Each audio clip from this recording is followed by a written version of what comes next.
La mort est un mot qui fait froid dans le dos. Mais pour quelqu'un qui vous est cher, mourir et que vous gardiez son corps chez vous, c'est le comble de l'étrangeté. Bienvenue dans le monde des morts chez les tribus Toraja en Indonésie. Les rites les plus étranges pour enterrer les morts à travers le monde. La vie après la mort est juste une expression qui a un sens différent pour la communauté Toraja qui vit dans les montagnes du sud de Sulawesi en Indonésie. Au lieu d'enterrer le mort immédiatement, la famille du défunt le garde pendant plusieurs semaines, parfois pendant des mois, et même pendant plusieurs années, de sorte qu'il reste avec eux dans la maison comme n'importe quel membre vivant de la famille. Les merveilles du peuple Toraja en Indonésie. Ils gardent les corps des morts pendant des années et dorment à côté d'eux. Au contraire, la personne décédée vit avec eux dans leur maison et sa famille le considère comme vivant, mais il est malade comme tout membre vivant de la famille. Les cadavres sont injectés avec des injections afin qu'ils ne pourrissent pas. Des parents et des amis lui rendent visite comme s'il était vivant. Ils changent ses vêtements et lui mettent des ornements, et gardent ses objets de valeur. Les corps des morts sont placés dans des grottes et pas enterrés sous terre. Les enfants sont enterrés dans les arbres. Toutes les personnes présentes doivent présenter un cadeau lors des funérailles. La valeur du cadeau varie selon le degré de parenté avec le défunt.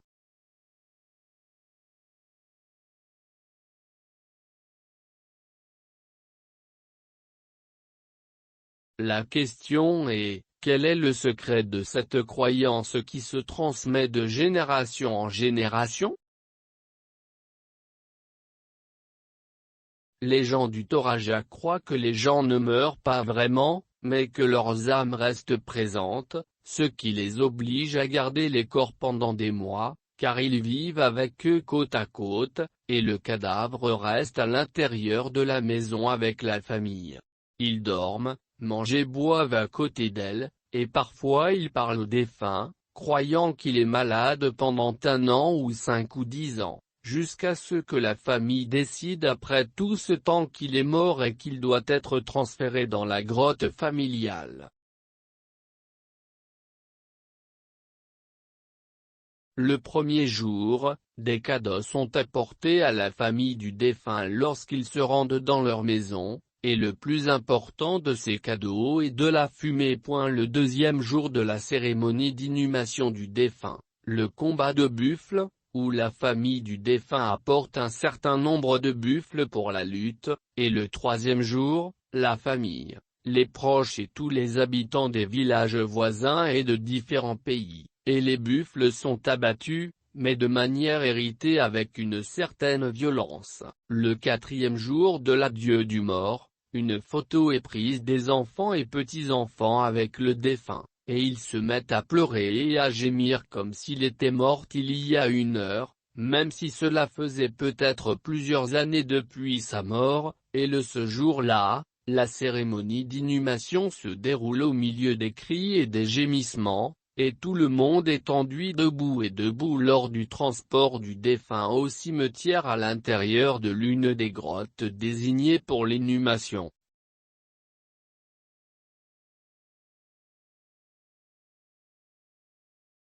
Là, le corps est placé à l'intérieur d'une boîte en bois pour l'enterrer à l'intérieur des murs de la grotte, et chaque famille a sa propre grotte, afin qu'ils se rassemblent au même endroit après leur mort, et l'affaire ne s'arrête pas là.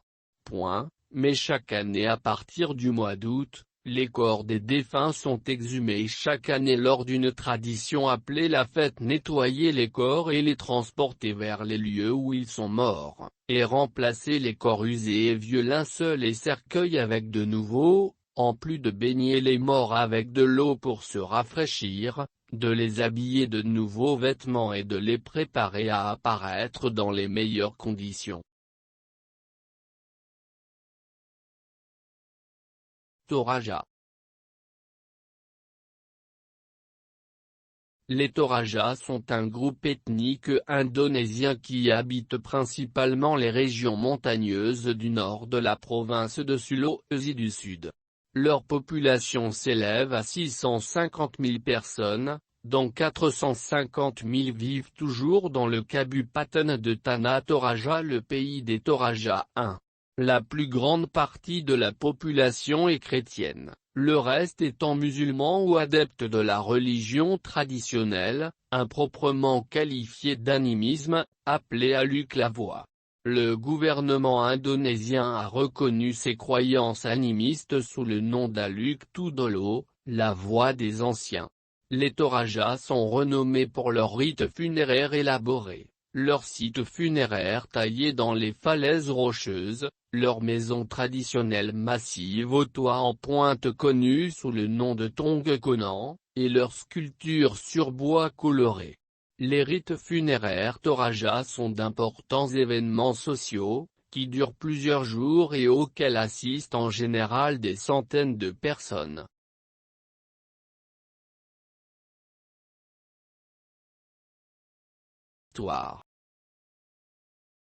La plus ancienne mention européenne du nom Toraja se trouve dans la description historique du royaume de Macassar du père Nicolas Gervaise, prêtre des missions étrangères de Paris, paru en 1688, qui parle d'un royaume des Toraja. Ce nom, à l'origine Toreya, vient de la langue Buji Tourieya et signifie Jean d'en haut de tout, personne, Jean, et Reya, le haut.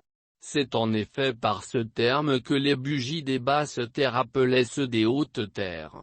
On retrouve ce nom sur des cartes européennes du XVIIIe siècle, qui comme Gervaise mentionne un royaume de Toreya. En réalité, avant le XXe siècle, les Toraja vivaient dans des villages autonomes. Avec la défaite du royaume Macassar de Gova en 1669, les Néerlandais de la VOC, Compagnie néerlandaise des Indes orientales, deviennent la puissance dominante du sud de Sulawesi. Toutefois, le centre ailé de la péninsule reste sous souveraineté des différents États Bugis. Au début du XIXe siècle, des intrusions militaires et politiques du royaume de Bonn dans des régions que les Néerlandais considèrent relevant de leur souveraineté provoquent 2 expéditions militaires de la part de ces derniers en 1824 et 1825.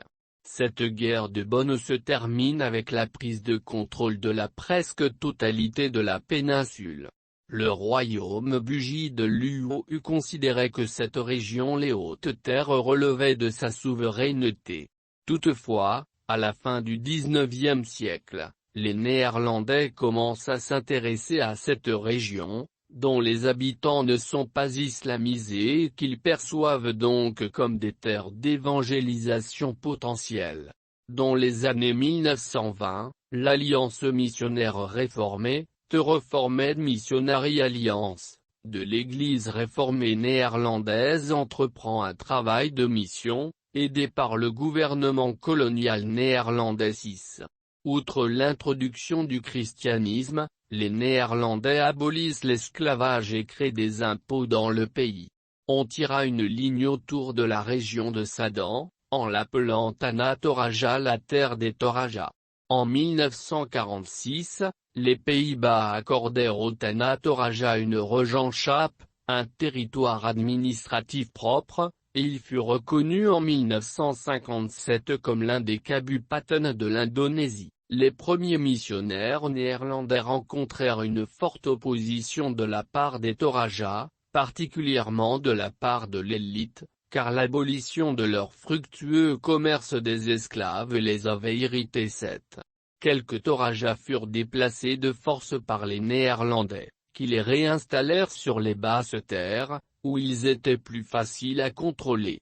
Les impôts étaient maintenus à un niveau élevé, minant les ressources financières de l'élite.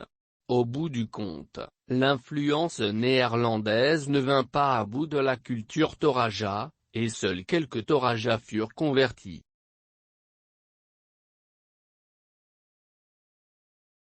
Culture.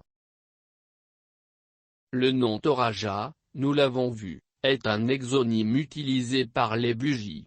En réalité, avant le XXe siècle, les Toraja n'avaient que peu de conscience d'eux-mêmes en tant que groupe ethnique distinct.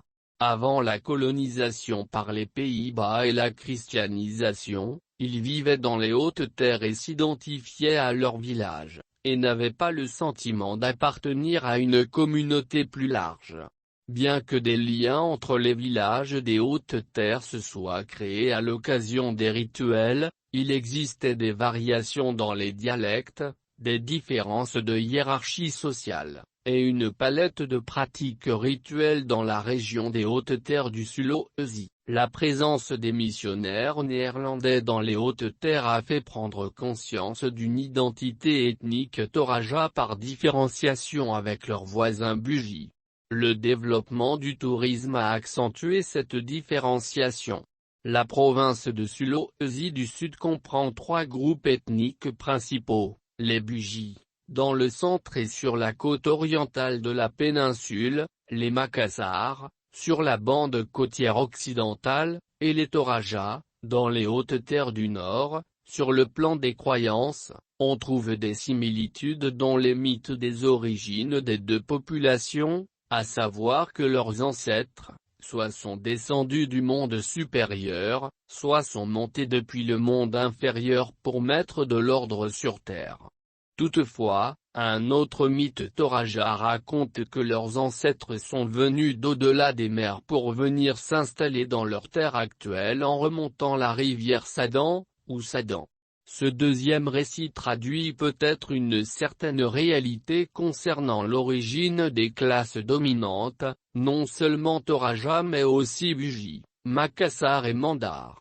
L'opinion la plus répandue voit également dans les Bugis l'ennemi héréditaire des Toraja. En réalité, au cours de l'histoire, les relations entre les 2 peuples furent bien plus souvent pacifiques que belliqueuses. Très tôt, Toraja et Bugis ont entretenu des relations commerciales, échangeant le fer, l'or, les produits de la forêt et plus tard, le café du pays Toraja contre le sel, le poisson séché, les buffles albinos, la soie et la verroterie. Les Toraja entretenaient des liens étroits avec les princes Bugis et de l'UOU. La tradition Bugis elle-même veut que plusieurs petites principautés Bugis aient été fondées par des princes Toraja de Sangala au XIVe siècle. Toraja et Bugis partagent bien plus de traits culturels communs qu'on ne le perçoit de prime abord. Certains chercheurs pensent que par exemple, ce sont les Toraja qui ont appris aux Bugis l'art de travailler l'or, l'argent et le fer. Jusqu'au XVIe siècle, les rites mortuaires Bugis étaient semblables à ceux des Toraja, qui les observent encore aujourd'hui. L'essor depuis les années 1970 d'un certain tourisme exigeant l'authenticité et la différence a poussé les guides locaux et étrangers à insister sur ce qui distingue les Toraja des Bugis.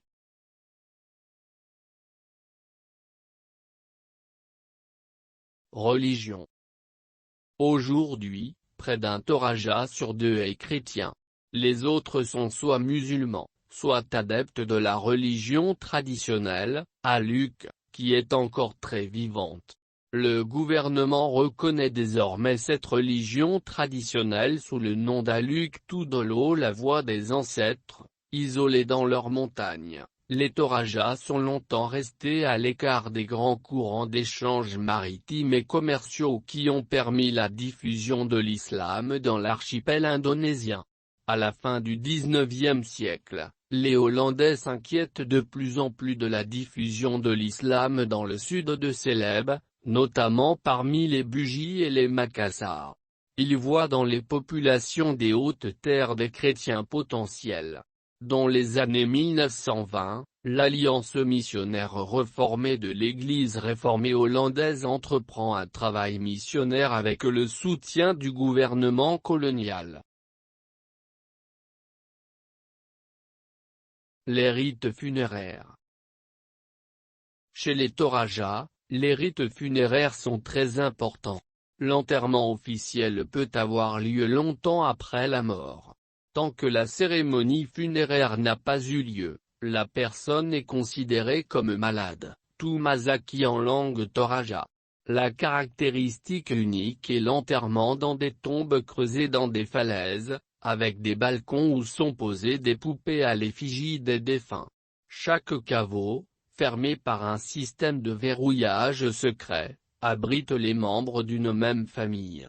Les corps sont enveloppés dans des linceuls ornés d'or, et le pillage des sépultures est considéré comme le crime le plus grave. Les toto, mot dérivé de to ou tu, personne, la réduplication indiquant un affaiblissement du sens, effigies de bois, sont placées dans des niches à côté des tombeaux. Sculptées à l'image des défunts, elles honorent leurs souvenirs. Ainsi les vivants peuvent contempler les morts et inversement. Les totos en bois de jacquier sont sculptés par des spécialistes qui ont, aussi, une fonction religieuse, ils intercèdent auprès des dieux. La position des mains est rituelle, une main, paume tendue vers le ciel, reçoit les bienfaits que l'autre rend. Seuls les nobles, tout parange c'est-à-dire les garants de la tradition, ont droit à leur effigie. Le coq symbolise le courage, le sens de la justice.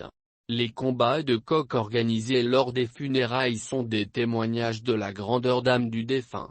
Alignés devant le Tongkonan, la maison familiale, ces édifices en bambou, décorés avec des feuilles de cordyline, une plante sacrée aux couleurs chatoyantes, servent à transporter les porcs dont le sacrifice apportera fertilité et fécondité lors de la grande fête Mabua.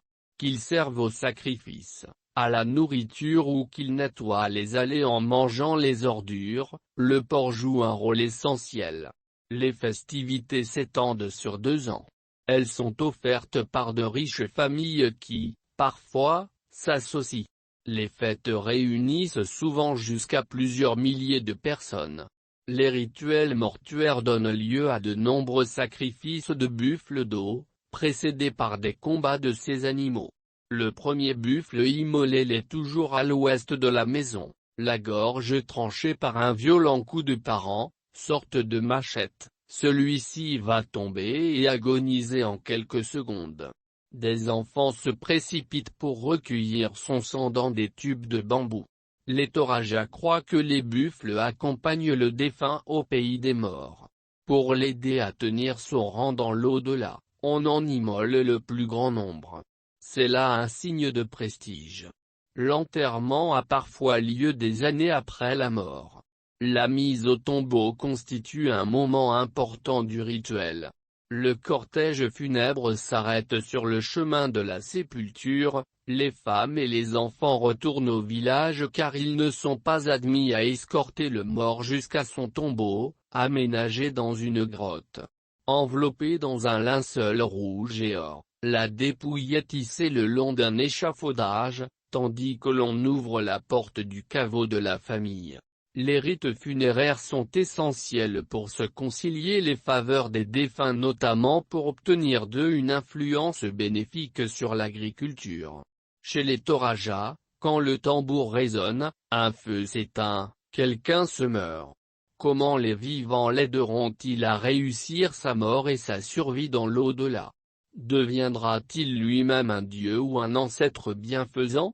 À la lumière des rites funéraires, mythes et croyances, le culte des morts en pays Toraja est très complexe mais très fascinant. À ces rites s'inspire le duo d'artistes performeurs français Antu, Weber plus Delso. En 2013 Antu commence la série de performances corps et arbre où il confronte et barre oblique ou associe le corps au règne végétal, arbre, plante, en écho au rite mortuaire revisité des arbres tombes Toraja. Économie. Lorsque le Kabupaten de Tanah Toraja s'ouvrit encore davantage au monde dans les années 1970, il devint une icône pour le tourisme en Indonésie, exploité par l'industrie du tourisme et étudié par les anthropologues 8. Dans les années 1990, alors que le tourisme était à son zénith, la société Toraja avait changé de façon significative, passant d'un modèle agraire, dans lequel vie sociale et coutume étaient des manifestations de la lutte tout de l'eau, à une société christianisée dans une large mesure.